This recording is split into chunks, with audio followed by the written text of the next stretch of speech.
He dismissed her as dirty old maid and told her she should stick to emptying trash cans.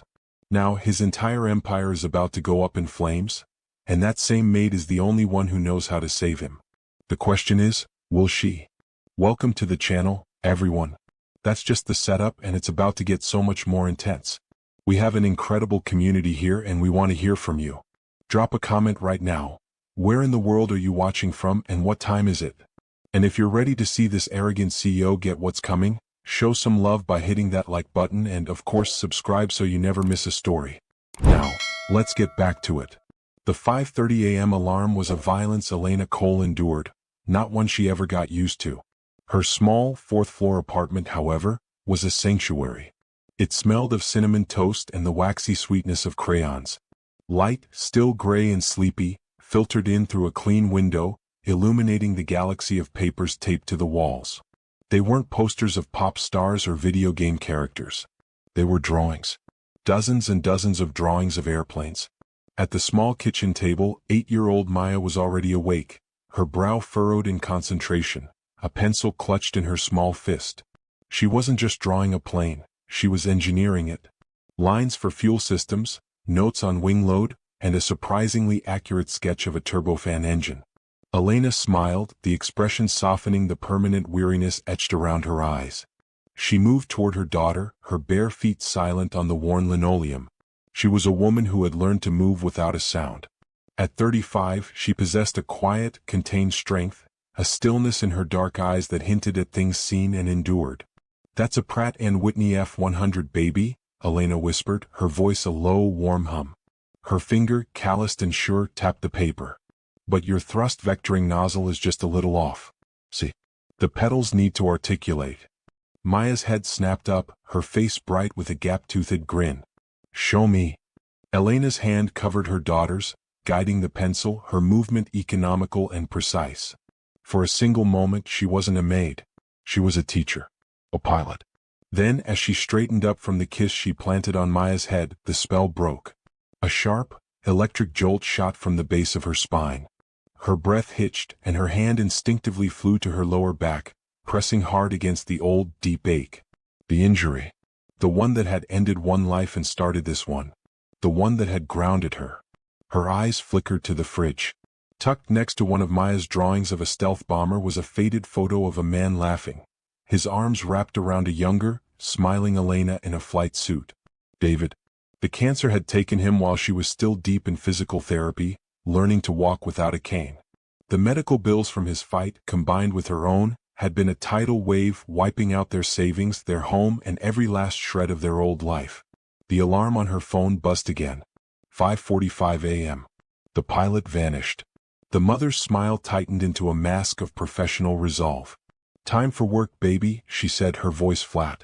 She moved to her room, trading soft sweats for the drab, ill-fitting gray polo and black pants of the Vanguard Aerospace custodial staff. 50 floors above the city, in a room scrubbed of all personality, Victor Pierce, 32, commanded a table of polished obsidian. The boardroom was silent, sterile, and cold. Outside the floor-to-ceiling glass, the city was a distant, irrelevant smear of lights. Victor was a man sculpted from ice. His suit was bespoke, sharp enough to cut, his hair impeccably styled, his eyes a clear winter sky blue, bright and freezing.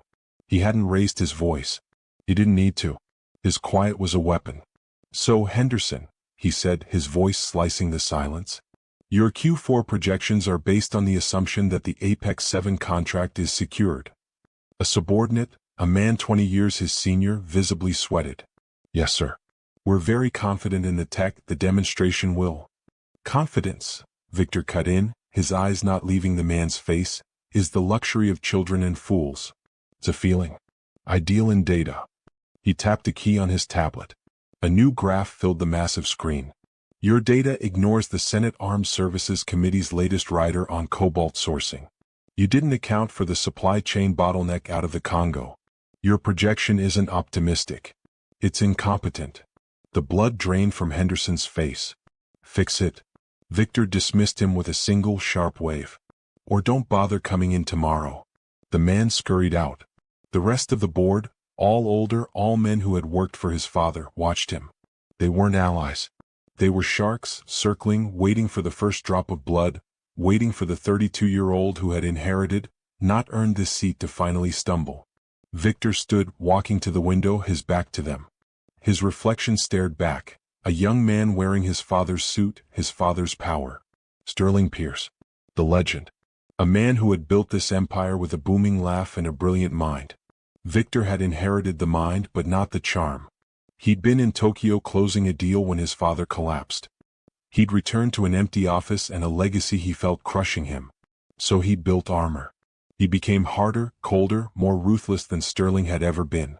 He would prove that weakness, that sentiment, had no place in the sky. The world is simple, he thought, the mantra that got him through the day. You either fly or you fall. You are a predator or you are prey. He turned, his mask of the unbreakable CEO perfectly in place. Down on the 30th floor in the executive wing, Elena Cole pushed her cart. The silence here was different. It was the expensive, soundproofed hush of power. She moved through it like a ghost. Engineers and executives walked past, their conversations about telemetry, fuel burn ratios, and thrust vectoring flowing right through her, as if she were nothing but air. She entered an empty office. The nameplate on the door read M. Henderson, VP Operations. The man had clearly left in a hurry. Papers were scattered. Elena began emptying the trash, her movements efficient, methodical. But her eyes were drawn, as always, to the schematics left on the white boards, the holographic models still shimmering above desks. A new engine design. She paused, her rag hovering over a desk. Her eyes scanned the lines, the flow dynamics, the fuel mix ratios. She saw it. A minor, almost imperceptible inefficiency in the cooling channel for the primary turbine. It would create a hot spot. Not dangerous, but it would reduce the engine's lifespan by 400 hours. Her fingers twitched, aching to grab a marker, to make the correction, to fix it. She closed her eyes for a second. She was a maid. She emptied the trash, wiped the desk clean, and moved on, leaving the million-dollar flaw exactly as she'd found it. The obsidian doors of the boardroom slid open with a pneumatic hiss, releasing Victor Pierce into the hallway like a pressure valve blowing. He was a storm front in a handmade suit. Sir, if we just reroute the cobalt supply chain through Canada, the Senate rider becomes moot, Henderson pleaded, half jogging to keep up with Victor's sharp, predatory strides. Two other VPs, smelling blood in the water after Henderson's earlier failure, flanked him. Did I ask you to speak, Henderson? Victor snapped, not even gracing him with a look. Your job right now is to listen. You fail to anticipate. In my father's company we anticipate. We don't react. The VPs flinched and fell silent, a trio of well-dressed shadows trailing their unpredictable master. Elena Cole heard the sharp, expensive click of his shoes on the marble floor before she saw him. She was 20 yards down the executive corridor, her cart parked flush against the wall, its rubber bumper protecting the polished wood. She was in ghost mode, a state of practiced invisibility, a function, not a person. Her task: wipe down the chrome frame of the 12-foot wall-mounted interactive display. The display, however, was active. It glowed with the intricate, beautiful, and critically flawed 3D schematic of the Apex 7 engine. She'd been wiping the same spot for a full minute, her eyes tracing the fuel line she'd mentally flagged, the one with the inefficient cooling channel that would cause a hot spot and reduce engine life. Victor stopped. His abrupt halt created a silent pile-up, his team nearly tripping over his heels. Elena froze. She felt the shift in the air, the sudden, focused weight of his gaze. It was a feeling she hadn't felt in years, a predatory lock-on. Slowly she turned, her cleaning rag still clutched in her hand. He wasn't looking at his team. He was looking at her. Or rather, at her eyes, which he'd seen fixed on his billion-dollar engine schematic. His gaze was cold, appraising. He took in the gray polo, the embroidered custodial on the breast, the cart, the half-full trash liner. He was still vibrating with displaced rage from the board meeting, from the implied insult that he wasn't his father. He needed to re-establish the hierarchy. He needed to put something, anything, back in its proper lower place. Careful there, he said. His voice wasn't loud, but it cut through the hallway's air-conditioned hum like a diamond. Elena's brow furrowed. She glanced at the floor, thinking she'd spilled a chemical. He gestured with a sharp, dismissive flick of his chin toward the glowing Apex 7. That. He took one step closer. The VPs watched, holding their breath, eager for the lesson to be directed at someone else. Don't let your hands touch something you're not qualified to understand. The words hung in the sterile, expensive air. They were so precise, so calmly delivered, that they cut deeper than any shout could have. Elena's spine, the one held together by pins and memory, went rigid. Victor saw her sudden stillness not as defiance, but as the comprehension of a lesser being. He pressed the advantage, a small, cruel smile touching the corner of his perfect mouth. Jets aren't for people who only know how to empty trash cans. The dam of fear broke. Henderson, desperate to be on the winning side of any power play, let out a sharp, sycophantic snicker. The other two VPs joined in, a pathetic, nervous chorus of appeasement. The sound hit Elena harder than the insult. Her world compressed to a single, burning point.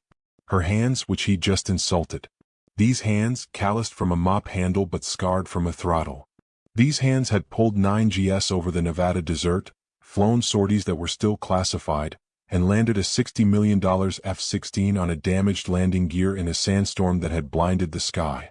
These hands had held her husband's as he took his last breath. Her jaw clenched so hard a nerve jumped in her cheek. She could have eviscerated him. She could have pointed to the cooling channel flaw on his qualified schematic. She could have asked him if his engineers understood transonic airflow or if they just read about it in a book. But she saw Maya waiting for her at the bus stop, her notebook full of airplanes. She saw the stack of final notice medical bills on her kitchen table. She saw the life she was barely holding together. So, Elena Cole, callsign Valor 2, looked the billionaire CEO in the eye. She held his icy gaze for a long, silent beat. She let him see her, not as a function, but as a person who was thoroughly, completely unimpressed. Then she gave a single, curt nod. Without a word, she turned her back on him, grabbed the handle of her cart and pushed it down the hall. The slightly off-center squeak of the left wheel was the only sound she made.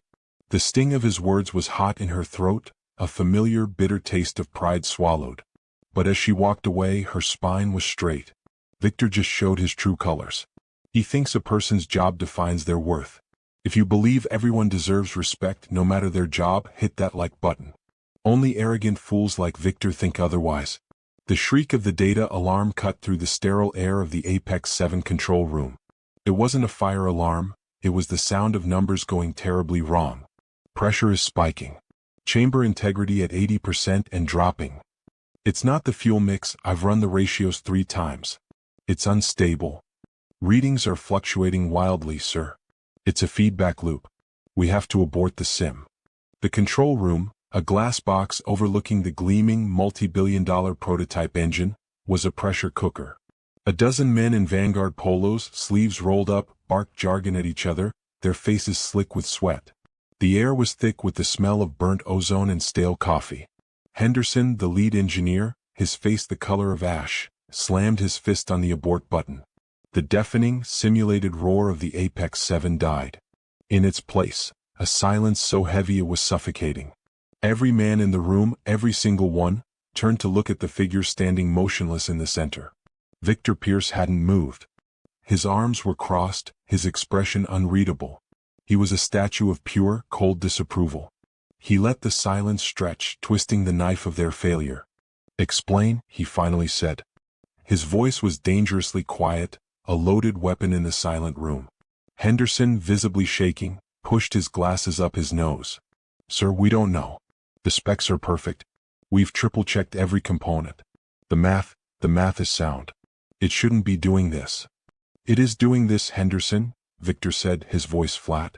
He walked to the main console, his reflection a dark ghost in the critical failure warning flashing red on the screen. "The demonstration for the Pentagon and the Armed Services Committee is in 6 hours. 6. Your perfect math is about to cost this company a $50 billion contract and make us the laughingstock of the industry." He turned, his ice-blue eyes sweeping across the room, pinning each engineer in place. "Fix it. Now." Henderson, desperate and crumbling, stammered, "But sir, we don't know what to fix. It could be a sensor, it could be a hairline fracture in the turbine housing, it could be a software glitch." Crack. Victor slammed his open palm on the steel console. The sound was so sharp, so violent, it made every man in the room jump. "Then find it." His voice was low, a predator's growl. or find a new job. All of you. That's a toxic leader, plain and simple. Victor thinks ruling by fear is strength. He believes pressure makes diamonds, but he's forgotten it also just makes dust. If you've ever had a boss who rules by threats instead of guidance, comment, respect, below to show him what real leadership actually looks like. And in the corner, behind a humming server rack, Elena Cole froze. She had entered the room 10 minutes before the test on her rigid schedule. Control room, 10:30 a.m. 4 trash receptacles, 1 glass wipe. As per protocol during any active test, simulated or live, all non-essential staff were to remain stationary. So she stood, invisible, a shadow holding a blue recycling bag, her presence as disregarded as the fire extinguisher on the wall.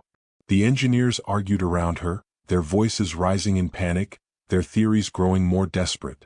It's the alloy tolerance. No, the software patch must have a bug. Check the fuel injectors again. They were all wrong. Elena, trapped and invisible, couldn't help but look at the main schematic. It was projected 20 feet wide on the far wall, the same beautiful, complex image Victor had humiliated her over. The men were all focused on the combustion chamber, on the injectors, on the software. They were all staring at the result of the problem, not the cause.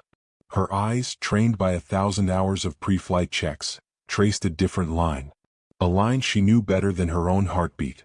The exhaust. She followed the path of the superheated gas. Primary vent, secondary vent, bypass, and then, she saw it. Her breath caught in her throat. It wasn't a complex, high-tech error. It wasn't a microfracture or a software bug. It was a simple, stupid, fatal, amateur mistake. The kind that gets people killed. The schematic for the second exhaust valve was reversed. The physical installation team had followed the schematic perfectly, but the drawing itself was wrong. The valve was fighting the primary flow. It wasn't venting pressure. It was creating a choke point, a wall of trapped, superheated gas. She saw the physics in her mind. At low power it would barely be noticeable. But at 80% thrust, where the sim had just been, the engine was, quite literally, strangling itself. That was the pressure spike. She knew, with the chilling certainty of a pilot who has survived 2 engine failures, what would happen next. If they launched this for the demo, if they pushed it to 100%, that feedback loop would become critical. The chamber wouldn't just fail. It would detonate. She watched as a team of $200,000 a year engineers argued about cobalt alloys. She stood there, in her $15 an hour uniform, holding the one piece of information that mattered. Victor's voice echoed in her head. Something you're not qualified to understand. She squeezed her eyes shut. This isn't my place. This isn't my fight. Just empty the trash. Go home to Maya. But her mind's eye didn't see an engine. It saw a cockpit. It saw a pilot just like her, strapped into a seat, trusting the machine. Her knuckles, gripping the plastic bag, turned white. 6 hours, Victor Pierce hissed, his voice a low vibration that promised consequences. 6 hours until the Pentagon delegation arrives. Henderson, you have 1 hour to find the glitch. After that, security will escort you from the building. Permanently. The control room was a tomb. The frantic shouting had died, replaced by the quiet, desperate tapping of keyboards. Henderson was staring at the main schematic, his eyes wide and unseeing, a man already defeated. The other engineers were just as lost, frantically running the same failed diagnostics, trapped in their own loop of failure. Careers were ending. Decades of work, reputations, and the $50 billion future of Vanguard Aerospace were evaporating in real time. In the corner, by the humming server rack, Elena Cole held her breath. She saw the cockpit again. She saw the face of a young test pilot, someone like she used to be, trusting their life to this machine. A machine with a death sentence built into its very bones. She thought of Maya, drawing her perfect jets at the kitchen table, and a cold, hard resolve settled in her chest. Her pride didn't matter. Her job didn't matter. The humiliation didn't matter. This did. She quietly, deliberately, set her plastic trash liner on the floor. The sound was tiny, a soft crinkle of plastic on tile. But in the suffocating, terrified silence of the control room, it sounded like a gunshot. Every engineer froze. Henderson snapped his head up, his eyes bewildered. Victor Pierce, who had been staring murderously at his lead engineer, turned. He turned with a slow, reptilian stillness. His ice-blue eyes found her. He didn't just look at her. He looked through her as if he was stunned that a piece of furniture had made a sound. Elena met his gaze. Her hands were steady. Her voice was low, clear, and did not shake. "Excuse me, sir." She turned, walked back to the corner, picked up her plastic trash liner, and walked out of the control room, leaving the stunned, silent chaos of men behind her. The click of the control room door closing behind Elena was the loudest sound in the world. For a full second, the room remained frozen, a tableau of stunned, pale-faced men. Then the spell broke. "Lock it down?" Henderson roared, his voice cracking with panic and a new, frantic energy.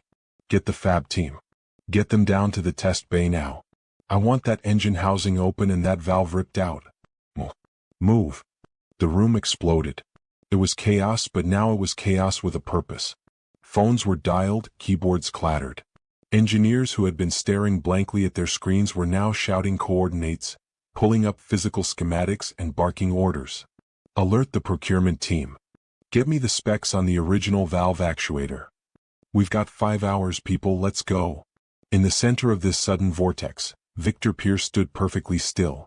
He was a statue of ice. His fists were clenched at his sides, his knuckles white. His jaw was so tight it looked like it might shatter. He wasn't relieved. He wasn't grateful.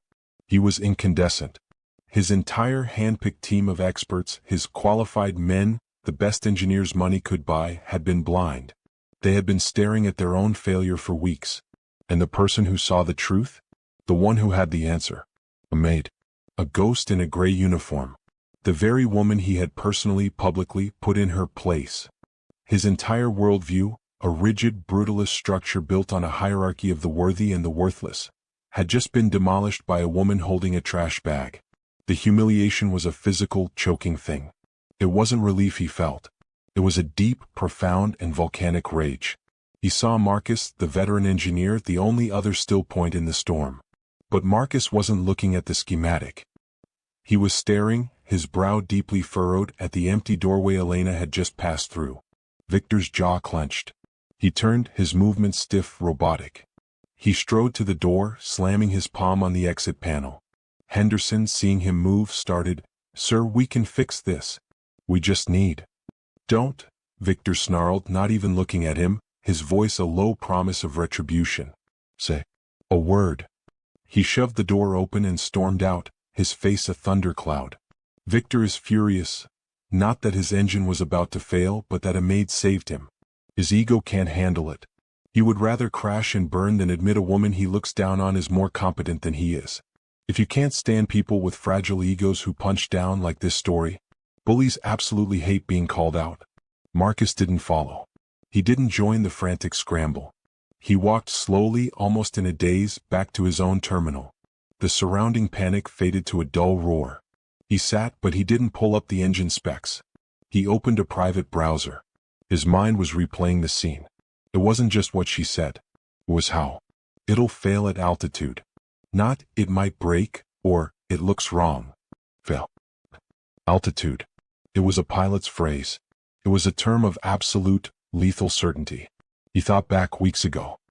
He'd seen her in the atrium after hours, waiting for her daughter. The little girl, Maya, was drawing an F-16. He'd complimented the drawing. "That's a great Tomcat," he'd said. Elena hadn't even looked up from her phone. "It's an F-16C Block 52, she'd corrected him, her voice flat. "You can tell by the dorsal spine. The Tomcat's a variable sweep wing." He'd laughed it off at the time, amazed at the kid's knowledge. Now he realized it wasn't the kid. His fingers moved, slowly at first, then with growing speed. He typed in Elena Cole. Nothing. Cole pilot. Thousands of hits. He added Vanguard. Nothing but custodial staff reports. He leaned back, rubbing his temples. He remembered old stories, hangar myths from his first years, before the company got so polished and corporate. Tales of an elite Black Ops squadron that used to test prototype craft for Vanguard's predecessor. A team that flew missions so classified they didn't officially exist. A team that vanished. Valor Squadron. He typed it in. Most links were dead or redacted. Government sites, 404 errors. But he found one. An old, forgotten military aviation blog from 2012. A grainy post titled, "Honoring the Lost, the Valor Squadron." There it was. A grainy low-res photo. 6 pilots in flight suits standing on a desert tarmac, arms crossed, exuding the kind of effortless arrogance that only comes from cheating death for a living. He zoomed in, the pixels blurring. 5 men, and 1 woman. She was third from the left. The only woman. The only black pilot. Her flight suit was identical to the others, but the name tape just barely visible red coal. Her call sign patch above it, Valor 2. Marcus's blood ran cold. He zoomed in on her face.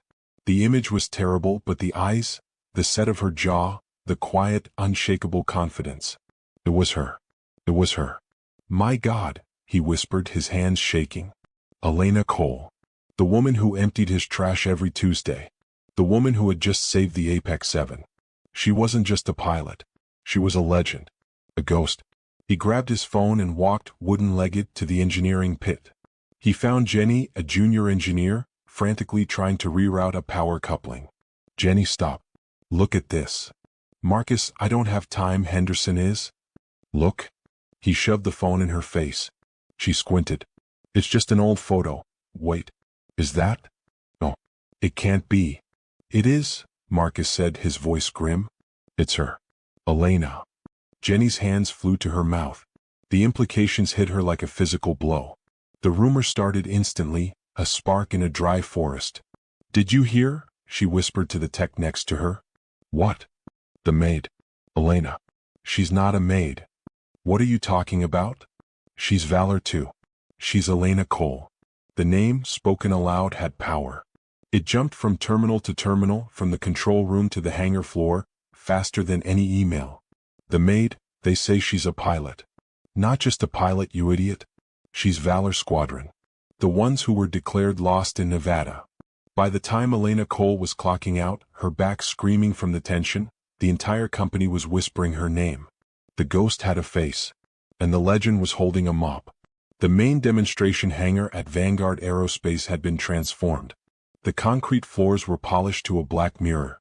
Blue theatrical lighting accented the steel trusses overhead.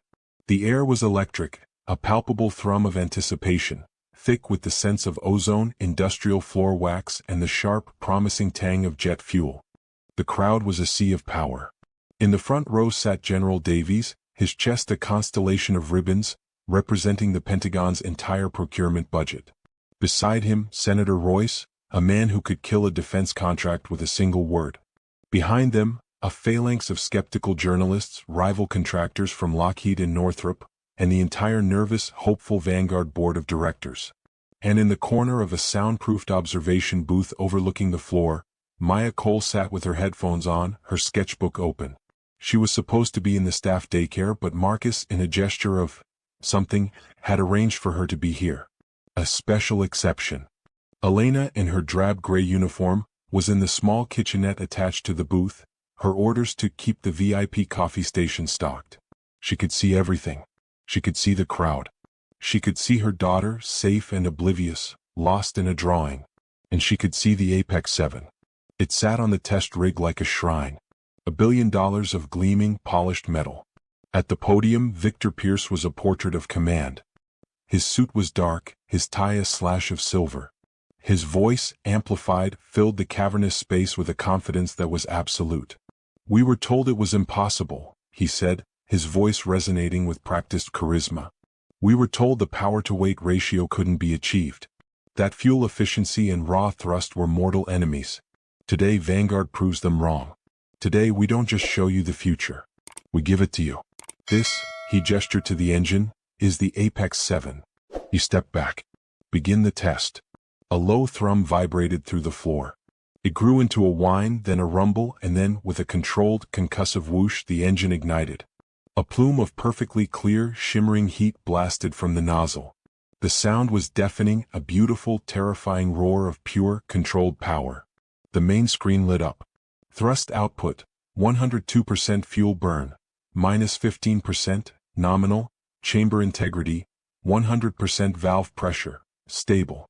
The numbers were green. All green. A ripple of applause went through the crowd. General Davies leaned over and nodded at Senator Royce. The journalists were scribbling furiously. Victor watched his team in the control room below. He watched Henderson, who looked like he was praying. He watched Marcus, who was watching him. 30 seconds. The numbers held. 60 seconds. The engine's roar was a flawless symphony. 90 seconds. A total, undeniable triumph. Victor allowed himself a small, tight, victorious smile. He had won. He had fixed it. He had silenced them all. And then a new alarm shrieked. It wasn't the deep, loud klaxon of the main data failure. It was a high-pitched, piercing scream from a secondary panel. A sensor alarm. In the control room, a junior engineer's voice cut through the comms, high with panic. "Sir, we have a pressure drop in the beeline fuel feed. It's not the valve, it's..." Elena's blood ran cold. She knew instantly. The fuel line. The original flaw, the reversed valve, had been choking the engine for weeks. All that redirected uneven pressure. It had been hammering against other components. They had fixed the valve, but they hadn't checked for the damage it had left behind. "Shut it down." Victor roared into his mic. "Shut it." It was too late. The weakened beeline, unable to handle the sudden, full, correct pressure of 102% thrust, ruptured. A fine, shimmering mist of atomized jet fuel sprayed sideways from the engine. It hit the superheated turbine housing and ignited. It was not a single bang. It was a concussive, deafening whump that sucked the air from the hangar. A fireball rolled across the ceiling, vaporizing a Vanguard banner. The Apex 7, a moment ago a symbol of the future, tore itself apart. Shrapnel, white-hot, cartwheeled through the air. The test rig, engulfed, collapsed on itself. The beautiful engine was a jagged, burning skeleton. Panic. The word was too small. It was pure primal terror. People screamed. The crowd of multi-million-dollar contractors and decorated generals became a stampede of animals. Chairs scraped and fell. People were shoved to the floor. "Get the general out," a security agent screamed, pulling his weapon. "Code red. Code red." Through the black, acrid smoke, Elena watched, her heart a cold stone in her chest. She had seen this before. She had lived this before over the Nevada desert. Her hands were steady, her breathing shallow. Her training was a cold, clear voice in her head. Assess the exits. Find the primary threat. Then she saw him. Kyle. The young engineer, the one who had laughed at her in the control room. He was on the hangar floor, not 50 yards from the inferno. A heavy lighting gantry, shaken loose by the explosion, had fallen. It pinned his leg to the concrete. He was screaming. Not a sound of pain, but of pure, abject terror. He was pulling at his leg, his hands bloody, his face streaked with soot. But that wasn't the threat. Elena's trained eyes followed the river of burning fuel spreading from the ruptured line. It was crawling, a liquid snake of orange flame, across the polished floor. It was moving directly toward the wall, toward a large, yellow, clearly marked cell. The secondary fuel tank. The main reserve for the entire test bay.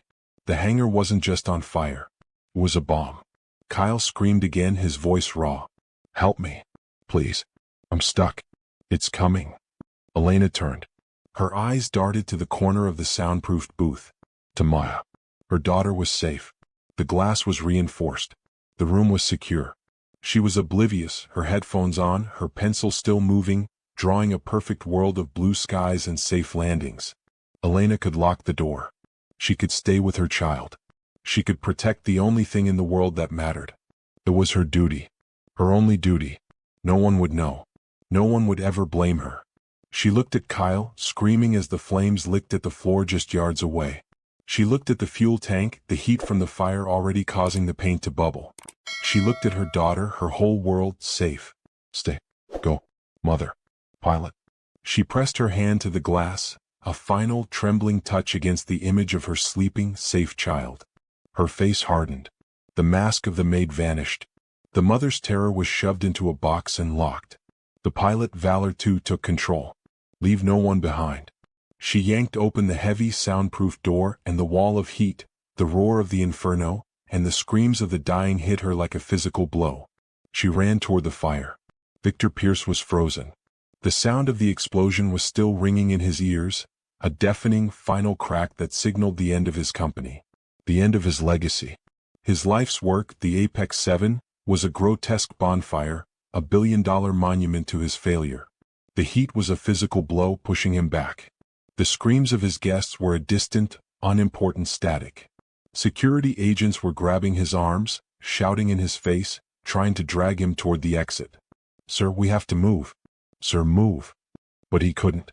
He just stared into the flames, paralyzed. He was a man watching his own execution. Elena Cole was not. The second the fireball erupted, the world snapped into a cold, hard focus. The panic, the screams, the chaos. It was just noise. Obstacles. Her training, buried for years beneath a haze of grief, debt, and bleach, took over with the clean, sharp click of a weapon being armed. Her eyes scanned, assessed, and acquired. Threat 1. Spreading fire fed by a ruptured line. Threat 2. Trapped engineer Kyle. Threat 3. Secondary fuel tank now being licked by flames. Objective, Kyle. Asset. Fire extinguisher wall mounted 20 feet left. She didn't run. She moved. While Victor stood like a statue and security guards formed a human wall, Elena sprinted in the opposite direction toward the danger. She ripped the heavy CO2 extinguisher from its mount, the pin already pulled by the time her feet hit the ground again. She didn't bother with the VIP rope barrier. She vaulted it, her movement a fluid, powerful arc that was utterly out of place for a maid. She hit the floor and opened the nozzle, blasting a white cloud of ice, not at the base of the fire, but at the path between her and Kyle. She was clearing a runway. The heat was a living thing.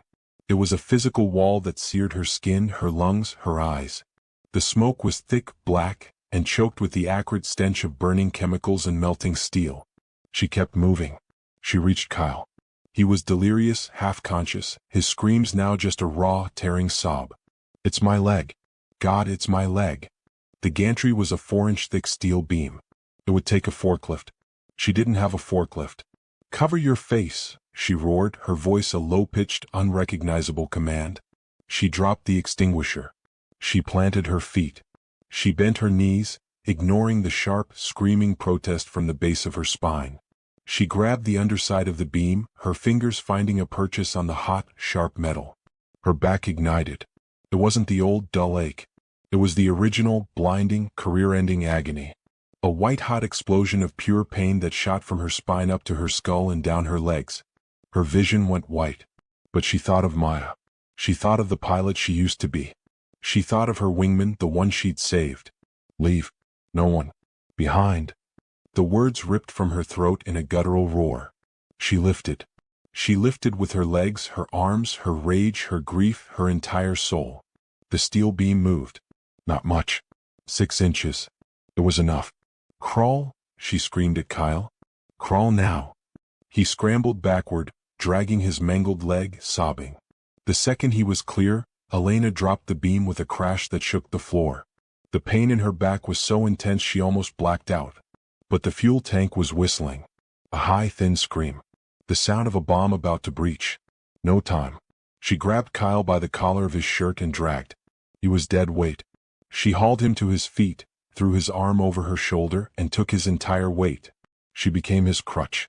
They stumbled, 2 broken figures staggering out of an inferno. The path she had sprayed was already reigniting behind them. The heat on her back was unbearable, her cheap polo shirt sizzling and melting against her skin. She deliberately turned, putting her own body, her injured back, between Kyle and the worst of the flames. They cleared the blast radius. They were 50 feet away when the main fire suppression system finally engaged. Nozzles in the ceiling exploded, flooding the entire hangar with a torrential, suffocating downpour of white chemical foam. It hit the fire with a deafening, boiling hiss. Elena and Kyle collapsed onto the polished concrete, a tangled heap of limbs. The hangar was suddenly, eerily quiet. The roar of the fire was gone, replaced by the hiss of the foam and Kyle's wet, gasping sobs. The crowd, the generals, the senator, the board members, Victor, were all huddled by the massive open hangar doors, staring. The stampede had stopped. They were watching, their faces a mixture of terror, shock, and disbelief. Elena was on her hands and knees, coughing, trying to force air back into her smoke-seared lungs. Foam dripped from her hair. Soot streaked her face. She tried to push her hair back, her hands shaking. Her uniform was destroyed. The right shoulder and sleeve were gone. Not just ripped, but charred, burned, and melted away by the radiant heat she had used her own body to block. And there, stark against her dark skin, gleaming with sweat and foam, was the tattoo. It was bold, intricate, Unmistakable. A pair of sharp, powerful wings forged of iron and shadow. Beneath them, in clean, proud military script, were the words, "Wings of Valor." The silence in the hangar was absolute. The reporters, their cameras still in hand, stood dumbfounded. They had all seen her. The maid. The ghost. The woman who cleaned the toilets. The one Victor Pierce had dismissed. Marcus stepped out of the crowd. He was pale, his hands shaking, his face a mask of profound, earth-shattering awe. He pointed a trembling finger, his voice cracking but carrying in the vast, silent space. "It's her." He took a step forward. "I knew it. That's Elena Cole. She's Valor too." The name hung in the air, electric. Valor too. The ghost. The legend who had vanished over Nevada. The professional hunger of the press snapped back instantly. The shock, the fire, the terror, it was all secondary. This was the story. A maid? A legendary hero? The reporters swarmed, their cameras flashing, a blinding, frantic strobe light. They weren't pointed at the billion-dollar failure of the Apex 7. They weren't pointed at the billionaire CEO. Every single camera was focused on the exhausted, soot-covered woman on her knees, her tattoo a silent, screaming testimony. They saw a maid, but she was a hero all along. The world is full of victors, people who judge you by your uniform, by your job, by the color of your skin, and never see the hero underneath. Comment Valor below if you believe we should never, ever judge people by their cover. Let's show the world we see the hero in everyone. It wasn't an explosion. It was the sound of metal fatigue. A pulley cable overhead, one that had been stressed and superheated in the fire, gave way. The heavy steel hook didn't fall. It swung like a pendulum, striking a tall stack of unsecured toolboxes near where Maya was sitting. The tower of metal and plastic toppled, crashing to the concrete with a deafening, metallic clatter. Maya shrieked. She jumped back, startled, but her foot caught on a loose power cord. She fell hard, her small body hitting the concrete, her right wrist twisting awkwardly beneath her. She cried out, a sharp, terrified sound that cut through every other noise in the cavernous room. Elena's head snapped up. Her heart stopped. Maya. She started to run, but her back, her real back, seized. The brace held her, but the pain was a white-hot knife. She stumbled, a pained gasp ripping from her. She was too slow. But Victor was not. He had been 50 yards away. The second he heard the crash and Maya's cry, he didn't delegate. He didn't shout for a medic. He didn't even look at the federal agents. He ran. It was not a jog. It was a desperate, panicked, ugly sprint. He shoved a cart out of his way, vaulted the caution tape, and skid to his knees on the grimy floor, arriving a full second before Elena. Maya. Maya, are you okay? Let me see. His voice was unrecognizable. The ice was gone. The cold command was gone. It was raw, frantic, and cracked with genuine human terror. Maya was sobbing, clutching her arm. It hurts. It hurts. I know, it's okay, I've got you, Victor said, his hands trembling, hovering over her. He was afraid to touch her, afraid he would break her. He looked up as Elena finally knelt beside them, her face a mask of pained, maternal fury. Victor's face crumpled. The CEO, the billionaire, the Ice King, he was gone. All that was left was a tired, terrified man in a rumpled shirt. I'm so sorry, he whispered, his voice breaking. He was looking at Elena, but his words were for the universe. This is my fault. The cable. It should have been on the replacement log. The area wasn't secure. I should have. He looked down at the grime on his knees, at the small, crying child. He finally looked at Elena, his eyes stripped of every last shred of arrogance, every last defense. I was wrong, he said, his voice raw. I was wrong, Elena. About God, about everything. The press conference was 2 days later. The auditorium was packed. The mood was not celebratory, it was a reckoning. The press, the board, the entire industry was waiting to see how Victor Pierce would spin the most expensive public failure in aerospace history. Victor walked to the podium. He wore a simple dark suit, but he was changed. The armor was gone, replaced by a quiet, exhausted resolve. Good morning, he began. 5 days ago, Vanguard Aerospace was scheduled to demonstrate the future of aviation. Instead, we demonstrated an unforgivable failure. He didn't spin. He didn't use PR language. He didn't blame Henderson or a subcontractor. The failure of the Apex 7 was not a technical oversight. It was a failure of leadership. My failure. I created a culture of fear, one that prioritized deadlines over details and arrogance over expertise. That culture failed. And I failed. The room was silent. Reporters were scribbling, stunned by the candor. But this conference isn't about an engine. It's about a hero. And it's about a death. He gestured to the main screen. The grainy photo of his father and the helmeted pilot flashed up. This is my father, Sterling Pierce. And this is the pilot who saved his life in Nevada in 2012. For my entire adult life, I believed this hero, this impossible standard of courage, was a man. He clicked to the next slide. It was a high-resolution photo of Elena from the hangar, soot-streaked, her wings of valor, tattoo clear for the world to see. I was wrong about that too. He told them everything. He told them about Captain Elena Valor II Cole. He told them how she had saved his father's life, how she had been honorably discharged for an injury sustained in that very mission. He told them how she had come to work at his company, and how he, in his ignorance, had dismissed her. She saved my father's life, he said, his voice thick. And 5 days ago she saved my company. She saved my employees. She saw the flaw in the Apex 7 that my entire high-paid team missed. And when it failed, for other reasons that are my fault, she ran into the fire to save a man's life. He turned. Elena was standing at the side of the stage. He had asked her to be here. She wore a simple, professional dress, her posture erect. Vanguard Aerospace and I personally owe Captain Cole a debt that can never be repaid, Victor said, his voice firm. But we can begin. Effective today, I am appointing Elena Cole as Executive Vice President of Flight Safety and Operations for all of Vanguard Aerospace. The room erupted in applause. It was the perfect corporate fix. The hero was rewarded. The narrative was secured. Elena walked to the podium. She placed her hand gently on Victor's arm, a gesture of thanks, and stepped to the microphone. The applause died down. Thank you, Mr. Pierce. I am deeply honored by your words. And by your offer. She took a breath, her voice clear and strong, filling the room. But I must respectfully decline. A collective gasp. A confused murmur. Reporters leaned forward. Victor himself looked startled, not angry but genuinely surprised. The problem at Vanguard wasn't a lack of a safety officer, Elena said, her gaze sweeping the room. It was a lack of perspective. A title, a corner office. That's not what I need. That's not what we need. She paused, letting the words land. What I need is a classroom. She looked directly at the press cameras and then at Victor. I came to Vanguard because my 8-year-old daughter loves airplanes more than anything in this world. I just wanted her to be near them, to breathe the same air. But there are thousands of kids just like her.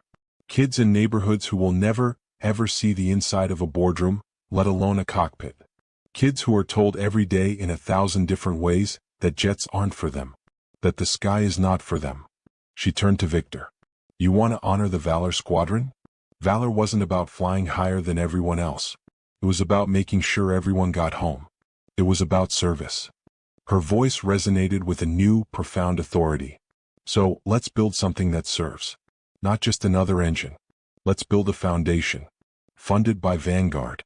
A permanent, fully funded center where kids like my daughter, kids from any background, any zip code, can come and learn. Let's teach them to design. Let's teach them to build. Let's teach them to fly. That is the legacy I want to be a part of. That is the debt we can pay. 1 year later, the sun was bright on the polished tarmac. The scorched, ruined hangar was gone. In its place was a gleaming new wing of the Vanguard facility. Carved in steel over the door were the words, "The Valor Foundation for Aerospace." Inside it was loud. It was the chaos of 50 children, all in small Valor Foundation t-shirts, their faces lit with excitement.